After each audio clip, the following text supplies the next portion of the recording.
If you ever become rich because of that place, don't let anyone tell you it was luck. Those were the last words my father ever said to me, and for years, I believed they were nothing more than the ramblings of a dying man clinging to impossible hope.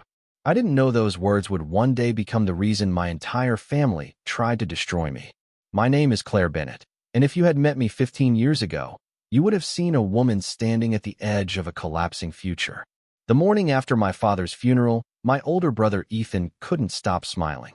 My younger sister Melissa laughed openly while sorting through jewelry and family heirlooms.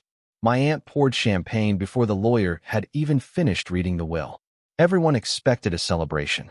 After all, my father had spent 40 years building a respectable construction business in Northern California.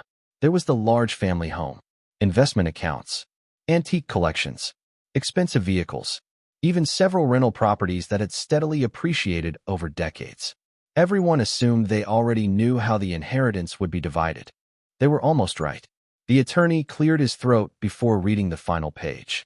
The oceanside property located at Blackstone Cove, including all structures and liabilities attached to it, shall be inherited solely by my daughter, Claire Bennett. Silence. Then came laughter. Not nervous laughter. Real laughter. Melissa leaned back in her chair and covered her mouth as if someone had just told the funniest joke imaginable. Oh, Dad actually gave her the ruins. Ethan shook his head. That's priceless. Even my aunt chuckled. I thought he'd at least sell that disaster before he died. No one looked at me with sympathy. Why would they? Everyone in that room knew exactly what Blackstone Cove had become. Years earlier, it had been a charming coastal lodge overlooking dramatic cliffs and endless Pacific waves. Travelers once booked months in advance. Wedding photographers competed for reservations because sunsets there looked like paintings. Then everything fell apart. Storm damage destroyed several buildings. Insurance disputes dragged on for years. The retaining walls weakened. Tourism shifted elsewhere. The road leading to the property became dangerous after repeated landslides. Maintenance costs swallowed every dollar my father still had. Eventually, the lodge closed forever. Local newspapers stopped calling it a resort. They simply called it abandoned. While my family inherited liquid assets worth millions, I inherited collapsing roofs, broken windows, legal liabilities, unpaid taxes, and enough repair estimates to bankrupt almost anyone. The attorney slid one heavy folder across the polished conference table. Inside were inspection reports filled with photographs that looked more like disaster scenes than real estate. Cracked foundations, rotting wooden beams, salt-damaged electrical systems, collapsed guest cabins overtaken by weeds. Even I struggled to imagine anyone ever bringing the place back to life. Melissa smiled as she signed paperwork transferring another investment account into her name. I guess Dad always did have a strange sense of humor. Nobody corrected her. Nobody questioned why I had received what everyone considered the worst possible inheritance. Even I wondered if my father had made a terrible mistake. When the meeting ended, my family walked outside discussing vacation plans, luxury cars, and renovations to properties they had already begun dividing among themselves. No one asked where I was going. No one offered help. As I carried the thick folder toward my aging sedan, I heard Ethan call after me. Hey, Claire. I turned. If you ever decide to bulldoze that dump, let me know. Maybe I'll buy the lumber for firewood. More laughter. I smiled politely. Not because the joke was funny. Because arguing would change nothing. That afternoon, instead of driving home, I followed the winding coastal highway toward Blackstone Cove. The closer I came, the quieter everything became. The ocean stretched endlessly beside me beneath gray skies. Sea mist drifted across broken cliffs. When the rusted entrance gate finally appeared, it leaned crookedly against one hinge as though exhausted from standing for too many years. I stepped out of my car. The salty wind carried the scent of old cedar and the crashing rhythm of distant waves. The buildings looked even worse than the inspection photographs. Paint peeled from every wall. Windows were shattered. Nature had begun reclaiming every path. Most people would have seen failure. Most people would have turned around. I stood there for a very long time, staring beyond the broken lodge toward the endless Pacific horizon. Then I remembered my father's final words. If you ever become rich because of that place. For the first time since his funeral, I stopped wondering why he had left it to me. Instead, I found myself asking a very different question. What had my father seen here that everyone else had completely missed? People often think success begins the moment opportunity appears. Mine began the day I realized opportunity looked exactly like failure. I spent the next 3 weekends driving to Blackstone Cove alone. No one in my family ever asked what I found there. They had already written the ending in their minds. Claire inherited a financial disaster. Claire would eventually give up. Claire would sell the land for pennies or abandon it completely. The truth was far less dramatic. Most days, I simply walked. I carried a notebook, a flashlight, work gloves, and a camera. Every broken staircase, every cracked retaining wall, every leaking roof became another page of careful notes. The place wasn't just damaged. It had been forgotten. Nature had quietly reclaimed almost everything. Wildflowers grew through fractured stone walkways. Pine trees leaned over empty guest cabins. Seabirds nested inside the old dining hall where hundreds of visitors had once celebrated anniversaries and weddings. The silence felt strangely peaceful. One afternoon, I found my father's old office tucked behind the main lodge. Dust covered everything. His desk still faced the ocean. A faded photograph of my mother remained inside the top drawer. Next to it sat dozens of handwritten maintenance journals stretching back nearly 20 years. He hadn't simply owned this place. He had loved it. Every repair, every storm, every guest complaint, every improvement. He had documented everything with remarkable precision. I spent hours reading until the fading sunlight forced me back outside. On the final page of one notebook, a single sentence caught my attention. One day this coastline will become impossible to ignore. There was no explanation, no map, no numbers, just that sentence. It stayed with me the entire drive home. A week later, I decided to stop guessing. Instead of listening to family opinions, I visited the county planning office. The clerk looked surprised when I asked about Blackstone Cove. Nobody has asked about that property in years. She disappeared into a records room before returning with several large zoning maps. Most of them meant very little to me. But one small notation immediately caught my attention. A transportation feasibility study. Proposed coastal infrastructure improvements. Nothing had been approved. Nothing was guaranteed. Still, the survey lines passed remarkably close to my property. I thanked her and drove straight to Daniel Brooks. Daniel and I had known each other since college. He had become one of the most respected real estate attorneys in the region while I built my career as an architectural project manager. He listened quietly as I spread maps, inspection reports, photographs, and my father's journals across his conference table. When I finally stopped talking, he folded his hands. So let me understand this. You inherited what everyone believes is worthless. I nodded. You think your father saw something years before anyone else. I don't know. You believe there may eventually be major infrastructure near the property. Possibly. Daniel smiled. You realize this isn't really about the buildings. I frowned. What do you mean? He tapped one finger against the zoning map. The buildings can always be rebuilt. The land cannot. For several seconds, neither of us spoke. Then he looked directly at me. If your father understood future development before everyone else, he may have left you the single most valuable piece of the entire estate. I laughed softly. It doesn't exactly look valuable. It rarely does at the beginning. That sentence changed something inside me.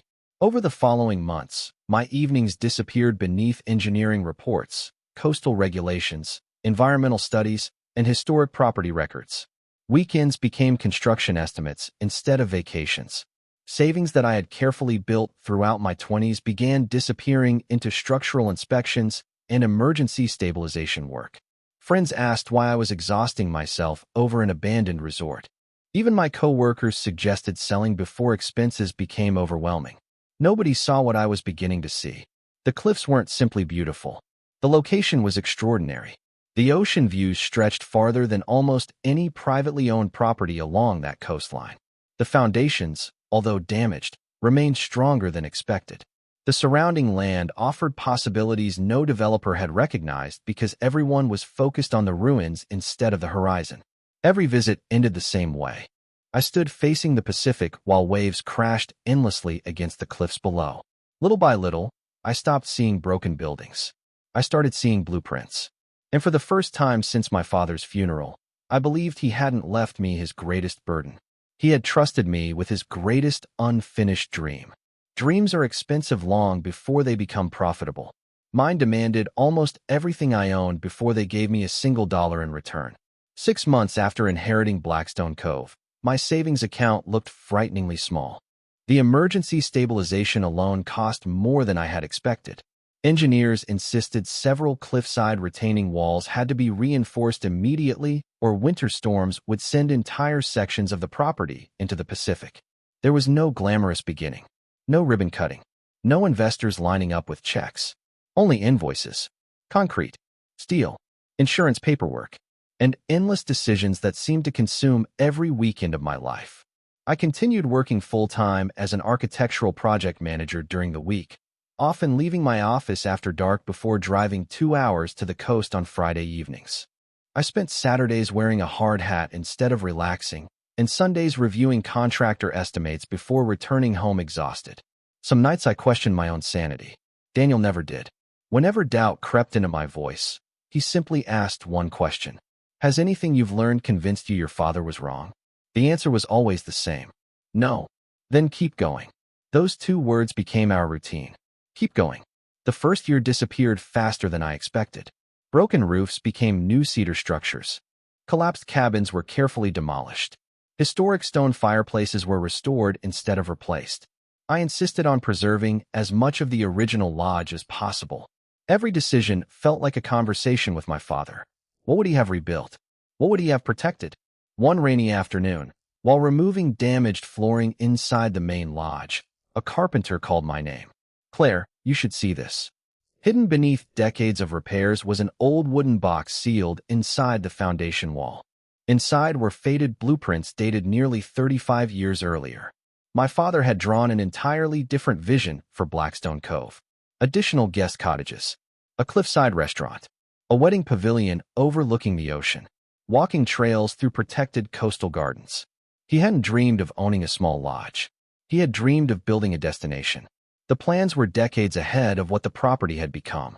I sat alone on the unfinished floor for nearly an hour studying every page. For the first time, I realized I wasn't creating something new. I was continuing something he had never been given enough time to finish. The years that followed became a blur of sacrifice. I sold my downtown condominium and moved into a much smaller apartment. Vacations disappeared. Luxury purchases disappeared. Birthdays became ordinary workdays. Every bonus I earned went directly into construction. Friends slowly stopped inviting me to weekend trips because they already knew my answer. I'll be at the coast. Some quietly admired my determination. Others thought obsession had replaced common sense. Perhaps they were right. Meanwhile, my family remained completely absent. Occasionally, Melissa posted photographs from expensive European vacations. Ethan proudly shared pictures of his new sports car. Holiday gatherings came and went without invitations. Nobody called to ask about the property. Nobody wanted updates. As far as they were concerned, I was still pouring money into a hopeless mistake. Daniel occasionally heard rumors through mutual acquaintances. They still joke about Blackstone Cove. I smiled. Good. You're not offended? Not anymore. Every joke bought me more time. The less attention they paid, the more quietly I could build. By the beginning of the 4th year, something extraordinary began happening. Not to the buildings, to the coastline itself. The county officially approved a long-delayed coastal highway improvement project. Environmental restoration grants followed. Private investors started purchasing neighboring parcels of land. Articles began appearing in regional business magazines describing the coastline as the state's next luxury destination. Property values rose almost overnight. Developers who had ignored the area for decades suddenly flooded county offices with purchase offers. My phone started ringing. At first, it was only local brokers, then national firms, then international investment groups. Each offer was larger than the last. I rejected every one. Daniel laughed after reading the latest proposal. You realize most people would retire immediately. I know. So why aren't you selling? I looked through the office window toward the ocean beyond the unfinished lodge. Because they're trying to buy what my father imagined. And they're about 5 years too early. He smiled. I was hoping you'd say that. Standing on the highest cliff one evening as the sun disappeared beneath the Pacific, I watched workers finish installing the final beams of the restored main lodge. For the first time, Blackstone Cove no longer looked abandoned. It looked alive. The waves hadn't changed. The cliffs hadn't changed. Only the people looking at them had. What my family once called worthless had quietly become the most valuable piece of coastline for miles. The only thing they still didn't know was that the fortune they had laughed at was already beginning to take shape. Success rarely announces itself with fireworks. Sometimes it arrives as a phone call that changes everything before you've even had time to answer it. I was reviewing landscaping plans when my phone vibrated across my desk. The number was unfamiliar. Claire Bennett. Speaking. My name is Richard Lawson. I'm the acquisitions director for Horizon Hospitality Group. I had heard of them. They owned luxury resorts across North America. We've been monitoring coastal development in this region for some time, he continued. Yesterday, one of our consultants toured Blackstone Cove. I glanced out the office window without saying a word. We'd like to discuss purchasing the property. I'm not selling. There was a brief silence. I don't believe you heard my offer. I heard enough. Another pause. What if I told you we're prepared to begin negotiations at $28 million? 5 years earlier, my family had laughed because they believed the entire property wasn't worth saving. Now a stranger I had never met was casually offering more money than anyone in my family had ever imagined possessing. I thanked him politely and ended the call. 10 minutes later, Daniel walked into my office carrying coffee. You look unusually calm. Horizon Hospitality just offered $28 million. He nearly dropped his cup. And you said, no. He smiled. I was hoping for that answer. Within weeks, the calls multiplied. Luxury hotel chains, investment funds, private developers, architectural firms wanting partnerships. Every proposal came with larger numbers. 32 million, 37 million, 41 million. The offers no longer surprised me. Something else did. The media, a regional business magazine, published an article titled, "The Hidden Gem Transforming California's Forgotten Coast." Blackstone Cove appeared across 6 glossy pages. Drone photographs captured the restored lodge overlooking the Pacific. Interviews praised the careful preservation of the historic architecture while highlighting the sustainable redevelopment of the surrounding land. They called it one of the most ambitious private restoration projects on the West Coast. For the first time, my name appeared beneath a headline instead of buried inside construction permits. The article spread far beyond California. Travel publications shared it. Business journals analyzed the investment. Real estate podcasts debated how one abandoned property had become one of the fastest appreciating luxury destinations in the state. Reservations hadn't even officially opened, yet inquiries flooded our website every hour. Destination wedding planners called from New York. Corporate retreat organizers contacted us from Chicago. A European travel agency requested an exclusive partnership. Years of quiet work suddenly became impossible to hide. Daniel leaned back in his office chair after reviewing the latest financial report. I think it's finally happened. What has? The world discovered Blackstone Cove. I nodded slowly. So did someone else. He looked up. My family. I slid my phone across his desk. There were 8 missed calls, 3 text messages, 2 voicemails. Every one of them came from people who hadn't spoken to me in years. Melissa, Ethan, my Aunt Linda, even my cousin Jason.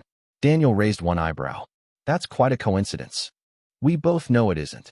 The first voicemail belonged to Melissa. Claire. Oh my gosh, I just saw the magazine article. We should really catch up. I miss you. I almost laughed. The second came from Ethan. Hey sis. We haven't talked in forever. Let's grab dinner sometime. No apology. No explanation. Only perfect timing. I deleted every message without replying.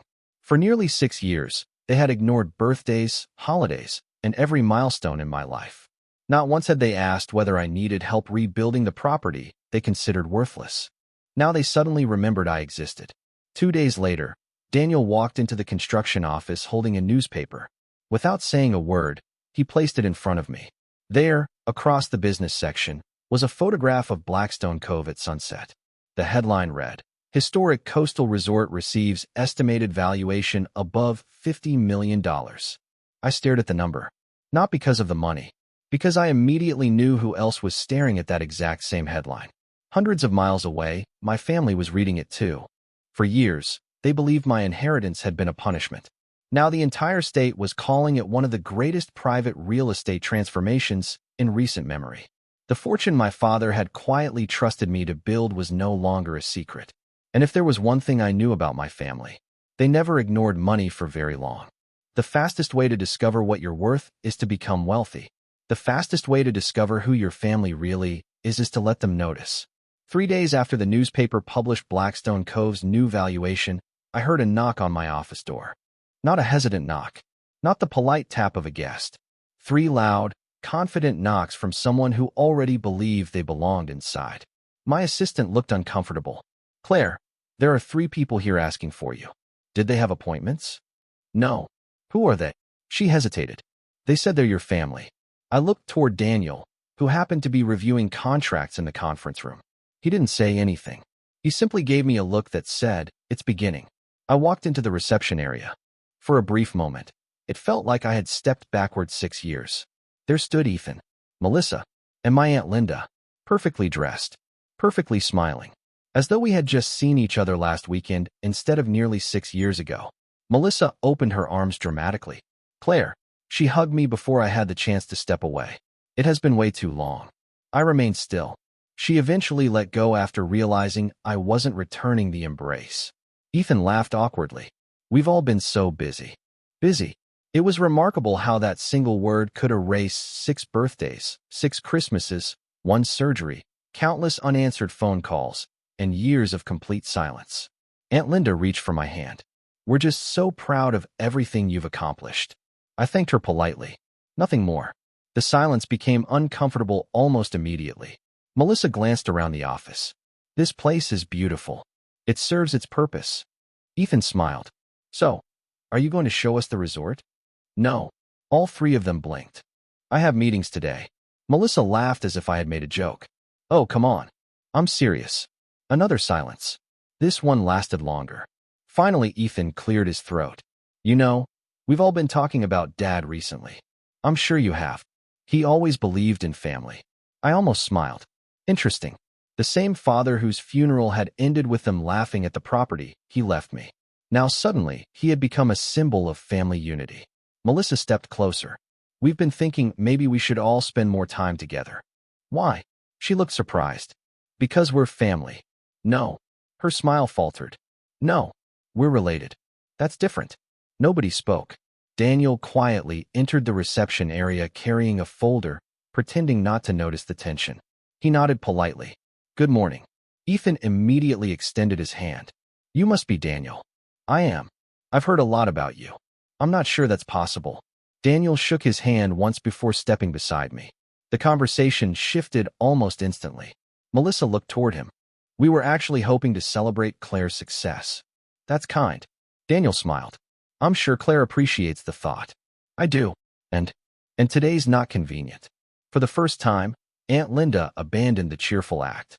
"Claire, surely you aren't still upset about the inheritance." There it was. Not an apology. Not regret. Only surprise that consequences still existed. I answered honestly. "I'm not upset. You seem distant. I learned to live without you." No anger. No raised voice. Only the truth. People often imagine revenge as shouting. Mine sounded almost gentle. Melissa folded her arms. "We didn't know the property would become this." "I know. If Dad had known, he did." Everyone stopped moving. Ethan frowned. "What do you mean?" "My father knew exactly what he was leaving me." None of them responded.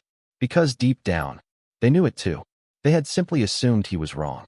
A few moments later, Ethan forced another smile.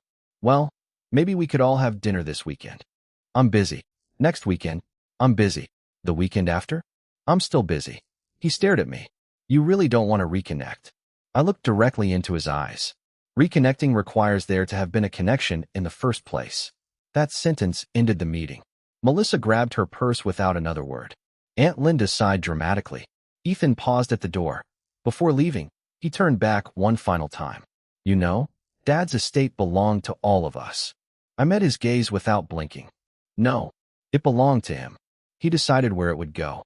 For the first time that morning, the smiles disappeared completely. As they walked across the parking lot toward their expensive SUV, Daniel quietly closed the office blinds. "They're not finished." "I know. What do you think happens next?" I watched Ethan stop beside the vehicle, pull out his phone, and begin speaking with obvious frustration before climbing inside. "They came here hoping guilt would work. It didn't. So now, I finished his sentence before he could. Now they'll convince themselves they're entitled to what they once laughed at. And knowing my family, entitlement was never the end of the story. It was only the beginning. The most dangerous people are not the ones who threaten you openly. They're the ones who smile while quietly convincing themselves they deserve everything you've built. A week after my family visited my office, Daniel called before sunrise. They've hired an attorney. I poured coffee without reacting. I assumed they would. He contacted my office yesterday, and he says your father may not have fully understood the value of Blackstone Cove when he wrote his will. I couldn't help smiling. They're actually trying that argument. They're testing the water. I looked through my kitchen window as dawn slowly colored the sky. If Dad didn't understand its value, why did they spend 6 years calling it worthless? Daniel laughed softly. That's exactly what I hoped you'd say. By noon, copies of the attorney's letter sat on my desk. The language sounded polite. The intention wasn't. They claimed my father had distributed the estate under mistaken assumptions. They suggested the inheritance should be reconsidered in the interest of fairness. Fairness. That word appeared 7 times in 3 pages. Not once did the letter mention the years I spent rebuilding the property. Not once did it acknowledge the millions of dollars I had personally invested. Not once did it mention the abandoned buildings, collapsing cliffs, or financial risks they had happily left for me. According to them, only one thing mattered. The property was valuable now. Daniel closed the file. They don't have a legal case. I know, but they may try to create one. That afternoon, we drove to the county archives. Not because we were worried, because preparation had always been my greatest advantage. The clerk recognized me immediately. Back again. I'm looking for every document connected to Blackstone Cove. For hours, we reviewed property records, zoning applications, engineering studies, tax filings, and historical surveys dating back decades. Near closing time, an elderly archivist approached our table. I couldn't help overhearing. She disappeared into a storage room before returning with several oversized archive boxes. These were never digitized. Inside were handwritten correspondence files from nearly 30 years earlier. Most were routine. Permit requests, environmental reviews, engineering consultations. Then Daniel stopped turning pages. Claire. His voice had changed. He handed me a folded letter written in my father's unmistakable handwriting. It wasn't addressed to me. It was addressed to his attorney. The date caught my attention immediately. 3 months before he died. I carefully unfolded the final page. My father wrote, I am leaving Blackstone Cove to Claire because she alone understands what it can become. My other children have repeatedly asked me to sell the property for whatever price I could get. Claire is the only one who believes it deserves to be saved. I swallowed hard. Daniel remained silent. There was more. She will inherit significant repair costs, legal obligations, and financial risk. That burden is intentional. If she accepts it, she will also inherit every opportunity attached to it. Another paragraph followed. Should anyone ever argue that I made this decision by mistake, this letter confirms exactly the opposite. I have considered every alternative and reached this decision with full understanding. Neither of us spoke for several moments. Finally, Daniel leaned back. Well, I think your father anticipated this conversation. I smiled for the first time that day. He knew my family. He certainly did. We requested certified copies of every document. Not just the letter. Everything.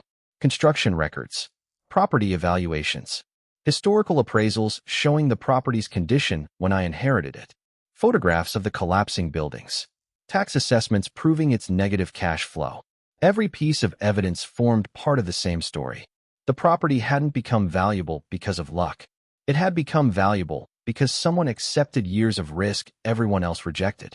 As we walked toward the parking lot, Daniel carried a heavy archive box under one arm. You know, he said, they probably believe they're forcing you into a corner. I know.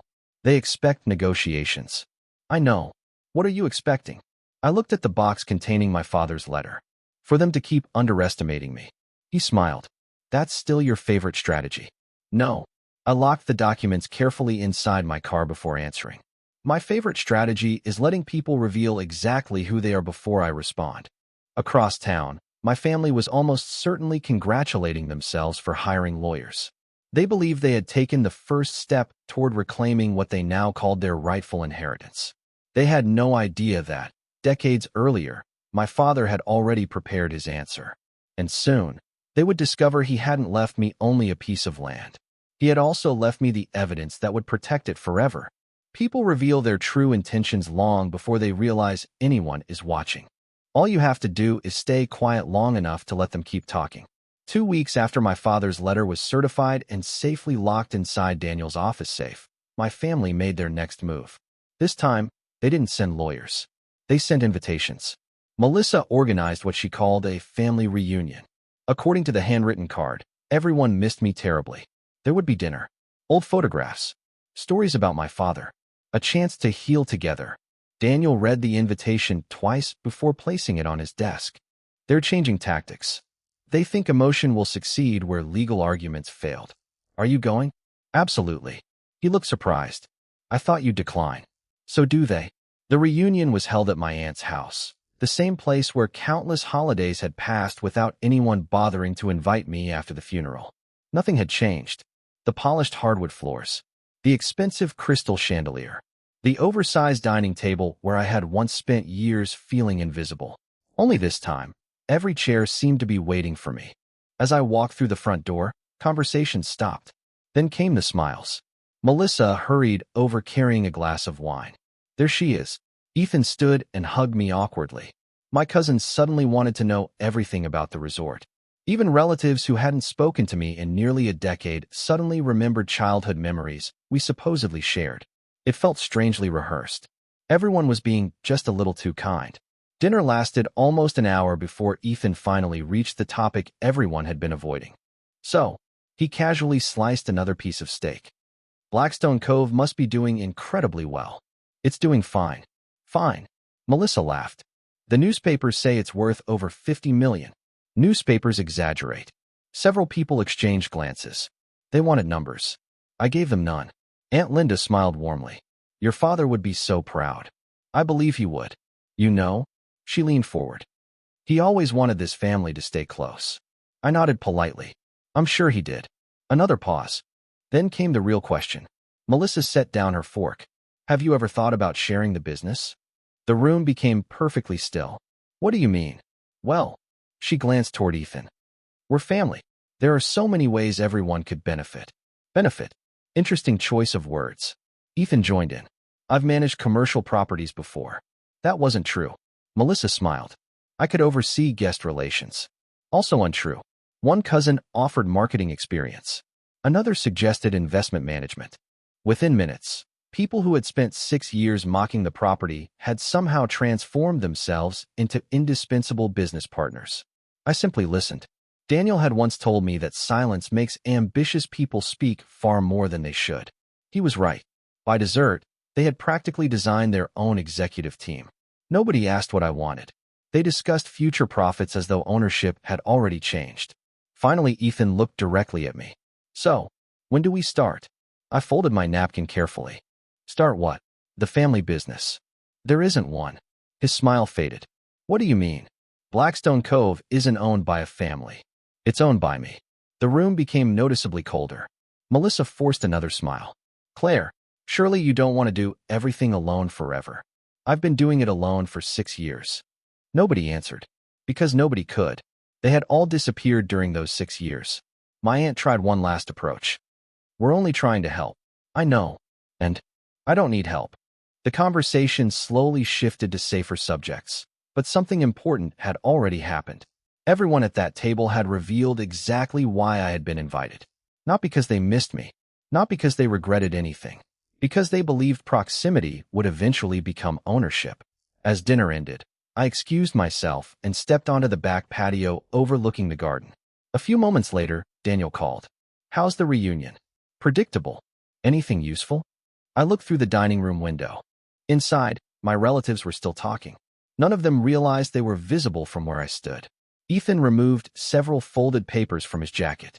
Melissa leaned closer. My aunt pointed toward the documents while speaking quietly. They weren't discussing memories. They were discussing strategy. I think, I said calmly into the phone. They've already decided this isn't about asking anymore.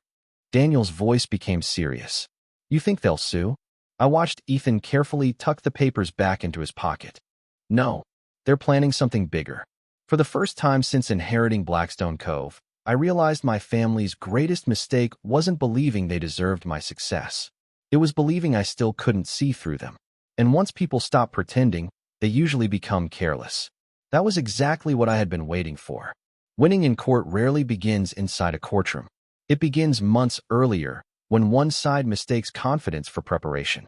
3 days after the family reunion, Daniel received another letter. This one wasn't an invitation. It was a formal demand. My family's attorney claimed that Blackstone Cove had become a family asset through shared legacy and proposed mediation before filing a lawsuit. The document sounded impressive, until Daniel reached the last page. He slid it across his desk toward me. They're asking for 40%. I read the number twice. Not because I was shocked, because I finally understood their plan. They never expected to win everything. They expected me to panic, to avoid public litigation, to settle quietly. Daniel leaned back in his chair. They think protecting your reputation is worth millions. What if it isn't? A slow smile crossed his face. Then they're in trouble. Instead of responding immediately, we spent the next several weeks assembling every piece of evidence we had collected over the years. Construction invoices, engineering reports, bank transfers, loan agreements, insurance claims, property tax records, photographs documenting the condition of Blackstone Cove the day I inherited it. Each document told the same story. When everyone else walked away, I stayed. When everyone else laughed, I invested. When everyone else wanted certainty, I accepted risk. Daniel organized everything into chronological binders. By the time we finished, the evidence filled an entire conference table. Then he placed one final folder on top. My father's letter. I think we saved this for last, he said. I agree. Some truths become more powerful when people first convince themselves they have already won. The mediation was scheduled at a downtown law office overlooking the bay. I arrived 10 minutes early. My family entered together. They looked confident, almost cheerful. Melissa smiled as though we were attending a holiday luncheon. Ethan nodded politely. Their attorney carried only a thin leather briefcase. Daniel noticed it too. They packed light. That's because they think this ends today. Inside the conference room, introductions were brief. The mediator explained the process. Then my family's attorney began speaking. For nearly 40 minutes, he described fairness, family expectations, moral responsibility, shared inheritance, emotional intentions. He spoke eloquently, but remarkably little about law. Finally, he turned toward me. Ms. Bennett, surely this dispute can be resolved without unnecessary conflict. It already can. He smiled. Excellent. I'll keep everything. His smile disappeared. Daniel quietly opened the first binder. No settlement. No. The attorney sighed dramatically. Then perhaps we should discuss the circumstances surrounding your father's will. Daniel nodded. I'd be delighted. For the next hour, he presented document after document. The original inspection reports, structural failures, negative property valuations, outstanding tax obligations, environmental hazards, certified appraisals proving the property was considered a financial liability when I inherited it. My family's expressions slowly changed. Confusion replaced confidence. Then Daniel presented my financial records. Millions of dollars invested over 6 years. Every loan, every renovation, every permit, every improvement paid entirely from my own resources. Not $1 had come from any member of my family. The attorney cleared his throat. Even so, Daniel raised one hand. We're not finished. He opened the final folder. Without saying a word, he placed my father's handwritten letter in front of the mediator. Silence filled the room. The mediator adjusted his glasses and began reading. Halfway through, he stopped. Then he started again from the beginning. When he finally finished, he looked directly at my family's attorney. I don't believe this document supports your client's position. The attorney hesitated, requires review. It explicitly states the opposite of your entire claim. No one spoke. Melissa stared at the table. Ethan looked at the ceiling. My aunt refused to meet my eyes. For the first time since this began, nobody mentioned fairness. The mediator closed the file carefully. My recommendation is straightforward. He looked toward my relatives. You should reconsider continuing this matter. Their attorney requested a private caucus. They disappeared into another room. Nearly 40 minutes passed. Daniel and I remained exactly where we were. Neither of us felt the need to speculate. When the conference room door finally reopened, Their attorney looked noticeably different. Less confident. More exhausted. He cleared his throat. My clients are prepared to withdraw their demand. Daniel remained silent. So we're finished? I asked. The attorney hesitated. For today. That answer told me everything. They hadn't accepted reality. They had simply abandoned one strategy. As we walked toward the elevator, Daniel pressed the lobby button and smiled. They thought today would pressure you into surrender. What happened instead? He looked back toward the closed conference room. They finally realized your father didn't just leave you an inheritance. He left you a defense they never saw coming. I nodded quietly. The legal battle might have ended. But knowing my family, wounded pride was far more dangerous than a failed lawsuit. And desperate people rarely stop after their first defeat. Peace doesn't arrive the moment you defeat the people who hurt you. It arrives the moment they no longer have the power to define your future. 6 months after the mediation, the last legal deadline passed. No new lawsuit was filed. No appeal appeared. No unexpected motion arrived in Daniel's inbox. The silence felt unfamiliar. One afternoon, he walked into Blackstone Cove carrying a single envelope. It's official. I looked up from the construction drawings spread across the reception desk. What is? The statute has expired. He handed me the document. Every remaining challenge to my father's estate had been dismissed or voluntarily withdrawn. Legally speaking, Blackstone Cove was untouchable. I thanked him quietly before placing the papers inside my father's old notebook. It seemed like the right place for them. The resort had changed almost beyond recognition. The restored lodge welcomed guests from around the world. The cliffside restaurant overlooked the Pacific exactly where my father's 35-year-old sketches had imagined it. Children ran across gardens that had once been buried beneath fallen trees and broken concrete. Wedding ceremonies filled the pavilion nearly every weekend. People laughed in places where silence had once echoed through abandoned buildings. Sometimes I stood near the entrance, simply watching strangers create memories on land everyone else had called worthless.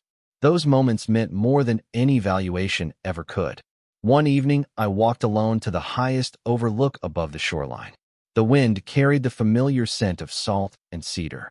The same view my father must have seen hundreds of times. The same coastline he refused to abandon. I finally understood why. It had never been about becoming wealthy.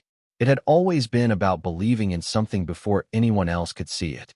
A week later, I received one final letter. Not from an attorney. From Ethan. Inside was a single handwritten page. No requests. No legal arguments. Only a short apology. He admitted they had mistaken my patience for weakness. He admitted they had laughed because they couldn't imagine anyone succeeding where they had already given up. He ended with one sentence.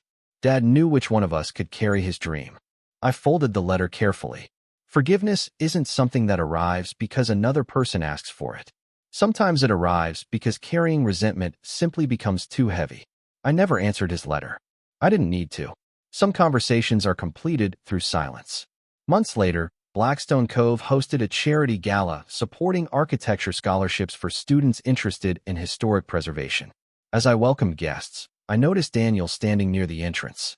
"You've come a long way," he said. "We both have." He smiled toward the restored buildings. "Do you ever think about selling now?" I looked across the property. The gardens. The cottages. The lighthouse trail. The ocean stretching endlessly beyond the cliffs.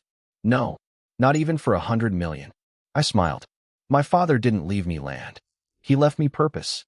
Daniel nodded as though he had expected exactly that answer. Before sunset, I slipped away from the celebration for a few quiet minutes. Near the original lodge entrance stood the weathered wooden sign we had decided to preserve. Its faded lettering still read. Blackstone Cove. The wood was cracked. The paint had almost disappeared, but I never replaced it. Some scars deserve to remain visible. They remind us where we began.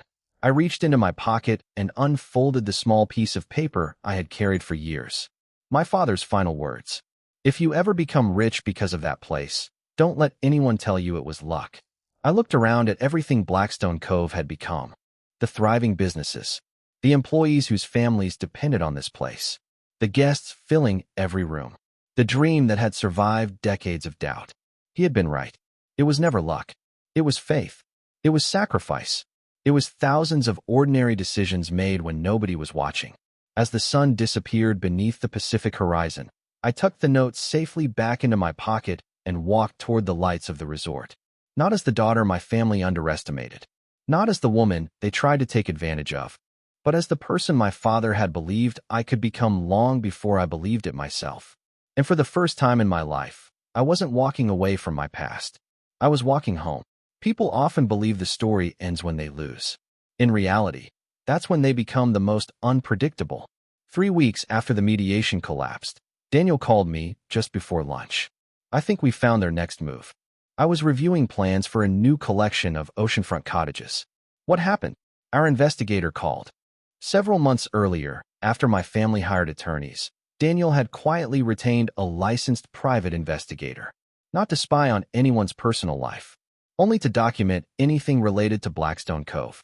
Property inquiries, business contacts, potential interference. Preparation had always been cheaper than damage control. What did he find? I asked. They're not coming after ownership anymore. They've accepted that. No, they're trying something else. An hour later, I sat across from Daniel in his office. He slid several photographs across the conference table.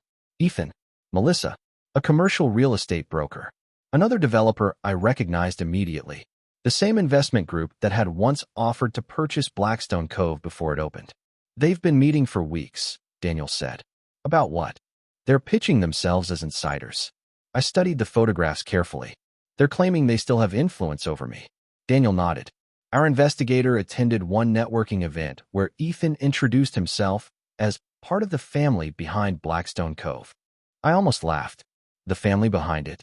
He implied future business opportunities would be available through him, which is impossible. Correct. There was more. Melissa had apparently begun telling luxury wedding planners that she would soon oversee special events at the resort. Several vendors had already contacted Blackstone Cove requesting confirmation. None of them had ever spoken with me. None of them knew the truth. Daniel folded his hands. This isn't about money anymore. It's about credibility. They're selling access they don't have. That changed everything. Claiming ownership was one thing. Misrepresenting my company in business negotiations was another. I didn't feel angry. I felt focused. What do we need? Daniel smiled slightly. Documentation. Within 48 hours, our operations team assembled every email from confused vendors. Every phone call was summarized. Every inquiry was logged.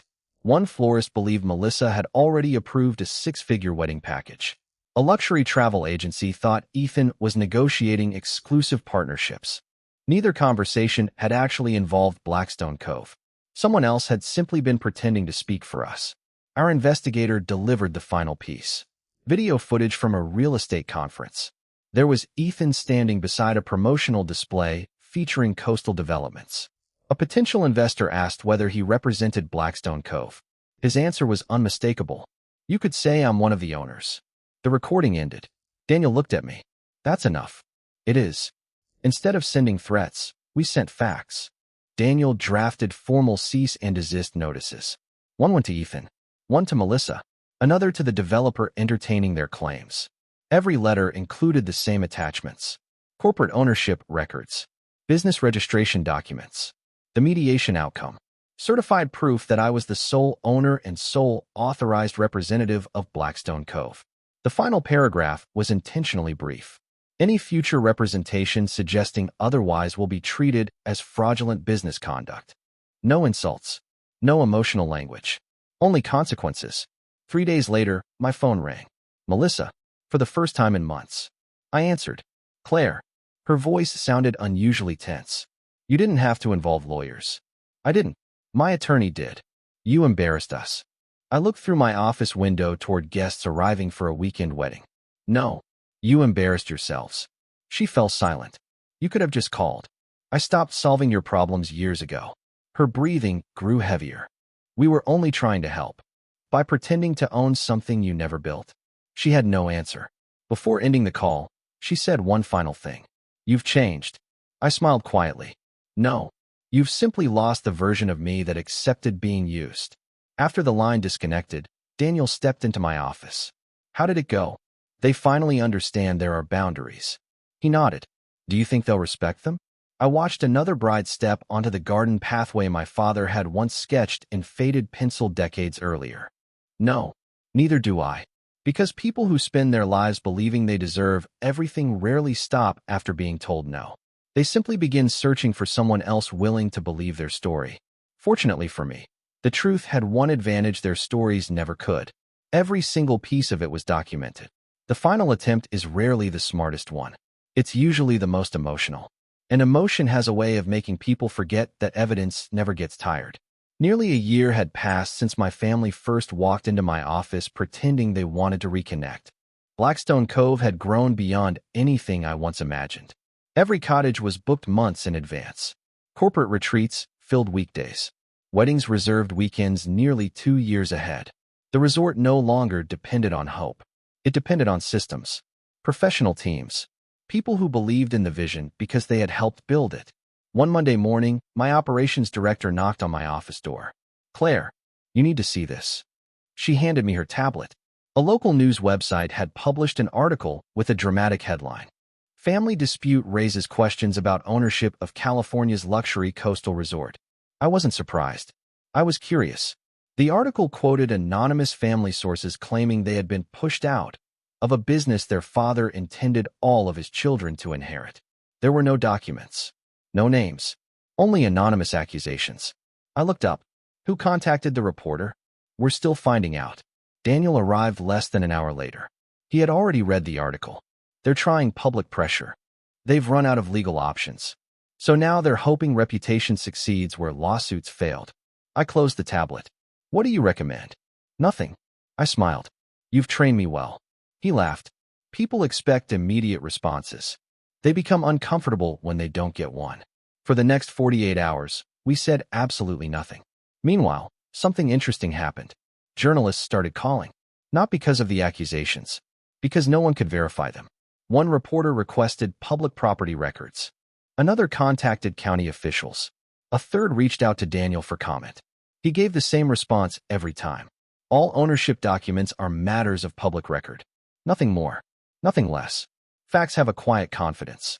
They don't need dramatic speeches. By the end of the week, a second article appeared. This one looked very different. The reporter had reviewed court filings, property transfers, corporate registrations, archived probate records. Every document pointed to exactly one conclusion. I was the sole legal owner. The anonymous claims had no factual support. Then came the unexpected twist. The journalist also discovered that anonymous sources had attempted to sell interviews to multiple media outlets before anyone agreed to publish their story. That detail changed everything. The narrative shifted overnight. This was no longer viewed as a hidden inheritance scandal. It became a story about relatives attempting to profit from someone else's success. Daniel placed the newspaper on my desk. They destroyed their own credibility. I didn't have to. No. You simply allowed the truth enough time to arrive. Late that afternoon, my phone buzzed again. This time it wasn't Melissa or Ethan. It was Aunt Linda. I considered letting it ring. Instead, I answered. Her voice sounded smaller than I remembered. "Claire, yes. I think things have gone too far." I remained silent. We never wanted strangers talking about the family. I looked through my office window toward guests enjoying lunch on the terrace. You invited strangers the moment you spoke to reporters. She sighed deeply. I suppose we did. Another long silence. Finally, she asked the question I never expected to hear. Is there any way to fix this? I thought carefully before answering. Not the way you're asking. What does that mean? You keep trying to repair consequences. You've never tried repairing choices. She didn't argue. Perhaps because she couldn't. Before ending the call, she quietly said, "Your father would have hated all of this." I looked toward the old maintenance notebook resting on the shelf behind my desk. No, he would have hated what caused it. After we hung up, Daniel stepped into the office carrying 2 cups of coffee. "How are you feeling?" I looked around the room. Architectural drawings, financial reports, photographs of employees celebrating another successful season. Everything surrounding me had been built through years of ordinary work. Not revenge, not anger. Work. I've realized something. What? I spent years thinking this story was about protecting an inheritance. Daniel raised an eyebrow. And now? It was never about protecting what my father left me. It was about becoming the kind of person he believed could protect it. Daniel smiled without saying a word. Outside, another couple walked hand in hand toward the cliffside pavilion, beginning a new chapter of their own lives. And for the first time since inheriting Blackstone Cove, I realized my family's opinions had become something they had never been before. Irrelevant. Justice rarely arrives with applause. Most of the time, it arrives quietly, in the form of consequences that can no longer be avoided. The article exposing my family's false claims spread farther than any of us expected. Business journals picked it up. Regional newspapers summarized the court records. Even a national hospitality magazine referenced Blackstone Cove as an example of perseverance overcoming legal disputes. None of the headlines focused on me. They focused on documentation, verified facts, public records. The truth had become impossible to argue with because it no longer belonged to my version of the story. It belonged to everyone who had read the evidence. A week later, Daniel walked into my office carrying another thin folder.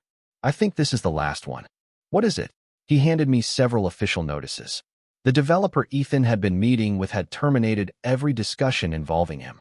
2 luxury event companies had permanently removed Melissa from their preferred vendor lists after learning she had falsely represented herself as part of Blackstone Cove's management. A real estate networking association had suspended Ethan's membership pending an ethics review regarding his public claims. I looked at the papers for several moments. I didn't ask for any of this. I know. They did it to themselves. Daniel sat across from me. "That's the difference. You defended the truth. They defended a story." Outside my office window, landscapers were planting new white oak trees along the main entrance. Another improvement. Another quiet investment in a future no one else had believed in years earlier. My assistant knocked softly. "Claire, there's someone asking to see you." "Who?" "Ethan." I wasn't expecting that. For a moment, I considered refusing. Instead, I nodded. "Send him in." He entered alone. No attorney. No relatives. No rehearsed confidence. He looked older than I remembered. Not because of time. Because disappointment has a way of aging people quickly. For several seconds, neither of us spoke.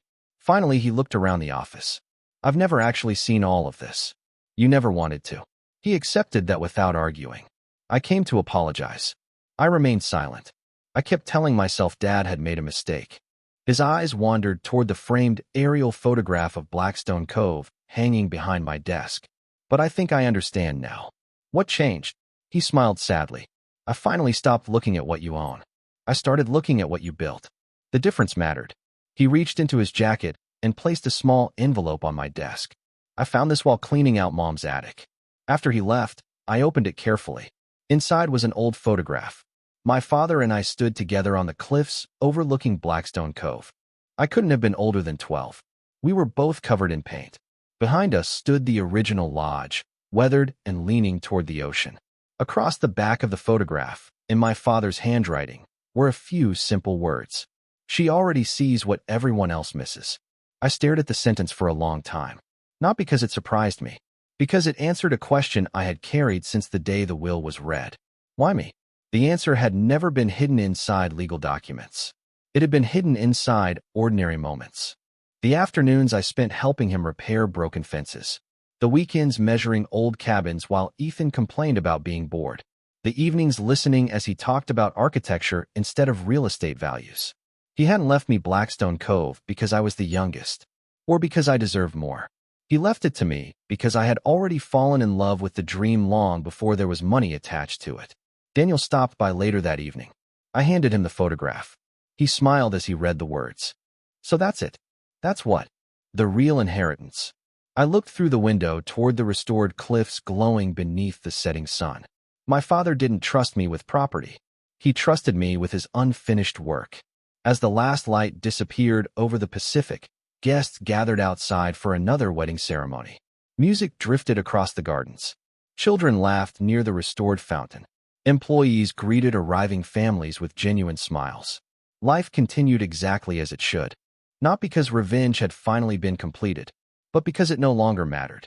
The people who once tried to take everything from me had become part of my history. The future belonged to something far stronger. Everything we had built together at Blackstone Cove.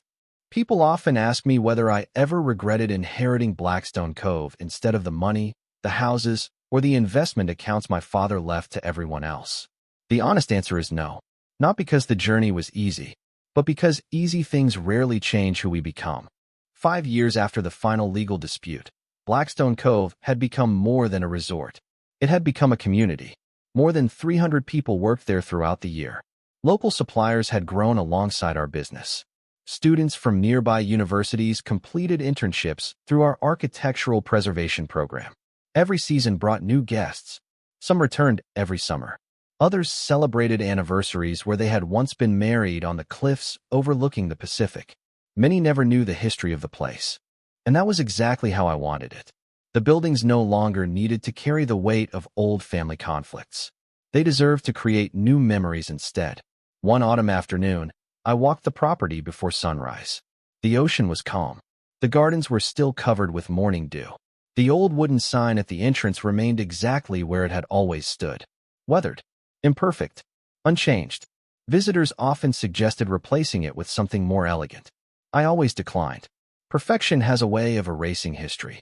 Scars remind us how far we've traveled. Daniel met me near the cliffside overlook carrying 2 cups of coffee.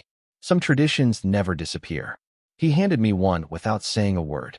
We stood there quietly watching the waves. Finally, he asked the question he had never asked before. If your father could see this today, what do you think he'd say? I smiled. I don't think he'd talk about the buildings. No. He'd probably ask whether I remembered why we started. Daniel laughed softly. That sounds like him. A few weeks later, I received another letter. Not from Ethan. Not from Melissa. From a young architecture student. She had completed one of our internship programs the previous summer. She wrote that working at Blackstone Cove had inspired her to restore forgotten places instead of demolishing them. At the bottom of the page, she added one sentence. You taught me that neglected things sometimes hold the greatest value. I read it twice. Then I placed it inside the same notebook that held my father's sketches. His final letter. The old photograph Ethan had returned. Some stories deserve to stay together. People sometimes imagine revenge as a single dramatic moment. A courtroom victory. A public apology. A family brought to its knees. Life rarely works that way. The greatest victory I ever experienced wasn't watching my relatives lose. It was waking up one day and realizing they no longer occupied my thoughts. Their choices belonged to them. Mine belonged to me. Ethan eventually rebuilt his career in another city. Melissa disappeared from the business circles where she had once tried to use my name. Aunt Linda stopped calling after sending one final Christmas card that simply read, I hope you found peace. I had. Not because they finally understood me. Because I no longer needed them to. Before leaving the Overlook that morning, I unlocked the small display case inside the restored lobby. Most guests assumed it contained historical photographs. It did. But one item always attracted the most attention. A faded piece of paper, carefully preserved beneath glass. Visitors often asked what it meant. I never gave them the full story. I simply smiled and read the words aloud. If you ever become rich because of that place, don't let anyone tell you it was luck. Then I would look through the lobby windows toward the cliffs where everything had begun. Luck didn't rebuild abandoned cabins. Luck didn't survive years of doubt. Luck didn't study engineering reports late into the night. Luck didn't believe in broken places before anyone else could see their future. Love did. Patience did. Discipline did. And faith did. When I inherited Blackstone Cove, everyone believed my father had left me ruins. In truth, he had entrusted me with possibility. The fortune I built was never hidden beneath the land. It was hidden inside the person he believed I could become. And in the end, that became the only inheritance that truly mattered.